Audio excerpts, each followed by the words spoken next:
검찰이 오늘 세월호 침몰 사고와 또 각종 의혹들에 대한 최종 수사 결과를 내놨습니다. 모두 5가지 분야를 수사했고요. 모두 399명 입건, 154명 구속이라고 하는 결과인데요. 자, 이 수사 결과에 대해서 평가를 해봅니다. 서해표 리오 사건 당시에 담당 검사하셨고요. 이번에는 세월호 특별법 초안을 만드는 데도 힘을 보탰습니다. 김희수 변호사 연결합니다. 김 변호사 나와 계시죠? 예, 안녕하세요. 예. 먼저 오늘 대검이 발표한 수사 결과 총평을 해보신다면요.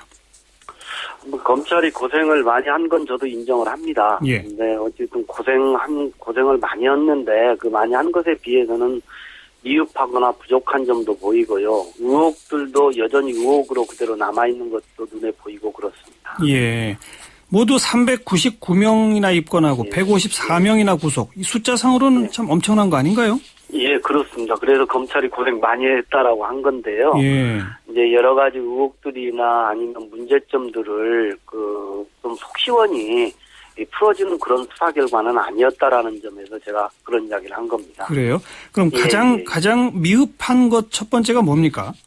가장 미흡한 건 저는 어찌됐든 가장 큰 게 유병헌 수사에서의 그런 문제점들이 가장 드러난 게 가장 크게 봤고요. 예. 그다음 두 번째로 재난 컨트롤 타워 같은 경우들이 제대로 되어 있는지에 관해서 아예 언급조차 없는 것들도 보이고요. 그다음에 이제 국정원 개입설이나 이런 것들도 그렇고 유병헌 로비설 이런 부분들에 대해서 여전히 의혹들이 남아 있다고 생각을 하고 있습니다. 예. 하긴 지금 세월호 선장이나 선원, 또 청해진 해운 임직원, 그다음에 안전감독기관 관계자, 사고 원인 관련돼서 113명 입건이고 61명 구속이에요. 또 그다음 해운업계 전반의 구조적 비리에 대해서 269명 입건이고 88명 구속이에요. 상당히 이쪽은 숫자가 많은데 유병헌 관련된, 즉 청해진 해운 실소유주 관련돼서는 몇 명 안 되는군요. 29명 구속 기소, 8명 불구속 기소네요. 그러니까 유병헌 관련 수사가 왜 이렇게 미진했다고 보십니까? 가장 기본적으로는 수사 초기 단계에서 유병헌의 신병 확보를 실패했다는 것이거든요. 그렇죠. 예. 그게 가장 크다라고 보고 그게 결정적인 실수를 했다라고 저는 생각을 하고 있습니다. 또 수색 과정에서도 거기 안에 있는데도 별장 안에 있는데도 발견을 못하는 무능함을 드러냈고 사실은 유병헌 개인을 비난한 기보다는 이건 유병헌 실소유주에 관한 문제는 어떻게 보면 정말 병들어 있는 자본주의에 관한 문제를 수사하는 것일 수도 있고요. 실제로 세월호 참사의 몸통이라고 부를 수 있는 사람이지 않습니까? 나머지는 좀 깃털이죠, 사실. 맞아요. 근데 이제 그런 부분들을 좀 잘못해서 이게 사실은 국가가 구상권 행사, 국가 재산을 지키는 싸움이기도 하거든요. 근데 이제 그런 것들을 제대로 못해서 과연 이게 가압류는 했다고 하는데 그것은 사실은 시작 단계에 불과한 거고요. 사실 유병헌 씨를 핵심적인 지위에 있기 때문에 반드시 수사를 해서 밝혀낼 부분들이 많았는데 그런 부분들이 굉장히 우려스럽습니다. 그때 국민들 사이에는 유병헌을 안 잡는 거냐, 못 잡는 거냐 이런 말까지 나왔지 않습니까?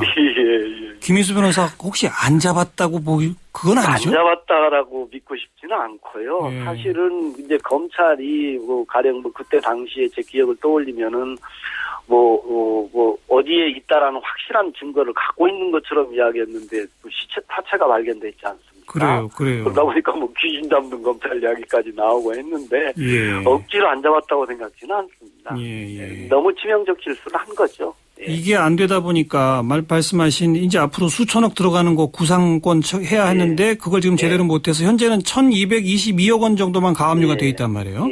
근데 그것도 가압류거든요.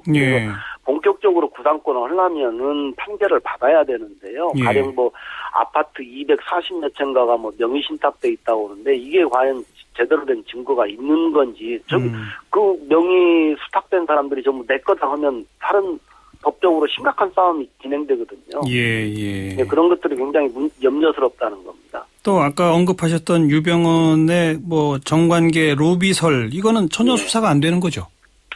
그렇습니다. 그냥 형식적으로 수사한 거 아닌가 싶습니다. 근데 어찌 보자면 사실상 어려운 점은 있겠죠. 당사자가 사실은 이제 사망을 하셔버렸기 때문에 어려운 점은 보이지만은 그렇다 치더라도 사실 세모 유람선 한강 그거 도입하는 과정이며 예. 또 이런 어떤 정관계 로비 의혹들이 여러 차례 언론에 보도가 됐는데 비밀 장부가 발견되지 않았다는 거예요. 비밀 장부가 없다는 게 아니거든요. 예. 그렇지 않습니까?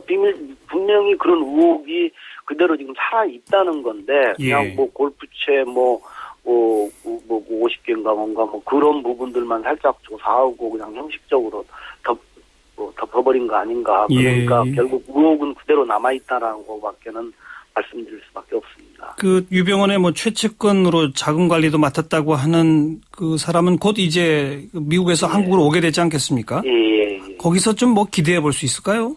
글쎄 저는 뭐 크게 기대하기는 좀 어렵다고 생각합니다. 예. 자, 그리고 두 번째로 예. 말씀하세요. 예, 그러니까 그걸 뭐 미제를 네가 알으렸다라는 건데요. 아하. 그렇게 이야기하겠습니까? 그렇죠. 그러니까 수사라고 하는 것이 종합적으로 이루어지고 비교 분석할 수 있어야 되고 추궁할 수 있어야 되고 증거를 잡을 수 있어야 되는데요. 예. 이게 명백한 한계를 가질 수밖에 없다라는 이야기입니다. 알겠고요. 자, 두 번째로 미흡한 점은 재난 컨트롤 타워 부분은 아예 언급도 없다. 이건 어떻게 보세요? 그러니까 그때 당시에 사실은 이 재난 컨트롤 타워가 사실상 없는 거나 마찬가지였거든요. 각 해당 기관들이 뭐 대여섯 군데에서 대책본부를 막 만들어서 난립이 됐지 않습니까? 예. 근데 사실은 어느 재난사고든지 참사든지 초기의 대응 단계가 굉장히 중요하다는 건 뭐 국민들 다 알고 계시는 내용이니까. 근데 어찌됐든 그때 당시에 그런 어떤 컨트롤 타워 자체가 없다시피 해서 골든타임을 놓쳐버렸고 예. 그 결과로 인해서 결국 사실은 아직 꽃도 피지 못한 꽃봉오리 같은 그 안간 단원고 학생들이 얼마나 많이 사망을 했습니까? 예. 그런 것들 보면 분명히 그리고 그 이후에도 수색 과정에서도 여러 가지 혼선들이 반복이 됐지 않습니까? 여러 가지 의혹들이 나왔었고요. 그렇죠. 예. 그런데 이런 것들에 대한 것들이 모든 국민들이 사실은 지켜보고 있었던 상황이기도 합니다. 며칠 동안. 전부 우울증에 걸릴 정도로 지켜보는 상황이기도 하고 있는데 이런 것들에 대해서는 아예 그냥 전혀 언급이 없다라고 하는 것이 굉장히 실망스럽습니다. 근데 그 뭐 위법 행위를 찾아서 처벌을 목적으로 하는 수사상 재난 컨트롤 타워 부분을 이걸 위법으로 보긴 좀 우왕좌왕했던 것을 위법으로 보기 어렵다 이런 논리 아닐까요? 바로 그겁니다. 예. 그쪽에서 그런 건데요. 원래 수사기관이라고 하는 것이 지금 이게 총체적인 4.16 참사에 대한 모든 것들을 수사를 하는 거기 때문에 범죄 혐의가 없는 걸 처벌을 해라는 건 아니거든요. 그러나 국민적인 의혹이고 가장 그 정점에 서 있는 의혹이거든요. 이거는요. 도대체 니들 뭐 했냐. 도대체 이해할 수가 없다. 이거였거든요. 저 자신도 마찬가지고. 도대체 이해할 수가 없었거든요. 그 부분은 일단 어쨌든 들여다봤어야 한다. 예, 그렇죠. 그러면 최소한 국민들한테 합리적인 설명이라도 가능해야 그것이 국가 최고의 수사기관이 갖는 당연한 의무고 밝힐 의무가 있다. 그렇게 생각을 하는 겁니다. 그러니까 뭐 그렇게 쭉 들여다보고 수사 대상으로 삼았다가 문제는 이러이러한 문제가 드러났지만 이건 위법이 아니라 처벌까지는 어렵다. 이렇게 하더라도 그렇습니다. 설명했어야 한다 이거죠? 그렇습니다. 그러니까 가령 우리 그 수사 과정에서 그 해경들 밑에 썰다고 하나만 처벌되고 그냥 되는 거 아니냐. 그건 법리적으로 굉장히 어려운 부분이 있습니다. 그래서 그런 부분은 전부 동의하거든요. 좀 이해가 가고요. 근데 그런 부분에 대한 것조차 전혀 없었다고 하는 건 굉장히 실망스럽습니다. 알겠습니다. 제가 아까 그 숫자상으로 참 많은 해운업계의 어떤 구조적 비리 269명 입건, 그다음 뭐 안전감독 등등 다 합해서 113명 입건, 이쪽은 그나마 좀 성과가 있는 겁니까? 전체적으로 그 보도자료들을 봤었는데요. 어찌됐든 가장 골목에 있는 여러 가지 문제점들에 대한 걸 제대로 짚어서, 그러니까 선박 수입 과정, 검사 과정, 안전 점검하는 과정, 운항 과정 이런 식으로 잘 세분을 해서 정확하니 그걸 들여다본 것으로 보여지고요. 또 어떤 고질적인 관행이나 적폐, 물론 이게 이런 어떤 해운업계에 국한된 것이긴 하지만 어찌됐든 그런 부분에 나름대로 열심히 수사를 한 걸로 그렇게 보여집니다. 그리고 아까 김 변호사께서 의혹 가운데 국정원 개입설 같은 게 좀 말끔히 가시지 않았다라고 했는데 하지만 검찰은 그 개입설에 대해서 쭉 설명을 했거든요. 설명이 어떤 점이 부족하다고 보세요? 저는 그때 당시 이제 국정원 그거 뭐 자료를 복원시키는 과정에서 나왔지 않습니까? 예. 서로 복원시키는 과정에서 나왔는데 이게 가령 몇 월 달치 작업상 보고서를 제출해라 작성해서 이걸 지금 국정원 직원이 지시한 거란 말이에요. 예. 그런데 이게 통상적으로 어떤 보안 측정이나 이런 거하고는 전혀 상관이 없는 거지 않습니까? 예. 국정원 직원이 왜 그런 지시를 했을까요? 어허. 그러면 최소한 거기에 대해서 상식적으로 납득할 만한 답변이라도 해줘야죠. 예. 근데 그런 부분들이 지금 설명 자료에 보면 보도 자료에 보면 없거든요.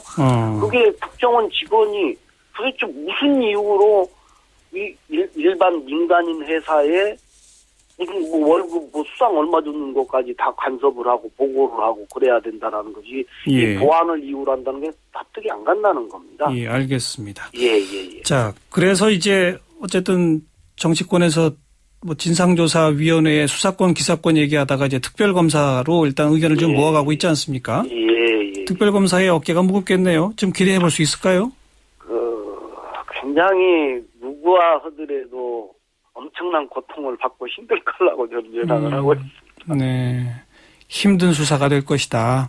예. 그게 어찌됐든 진실규명이라고 하는 것이 굉장히 어려운 작업이고 지난한 작업이긴 한데요. 아, 그렇죠. 여하튼 굉장히 어려울 걸로 예측을 하고 있습니다. 알겠습니다. 여기까지 말씀드릴게요. 고맙습니다. 예, 수고하십시오. 네, 김희수 변호사였습니다.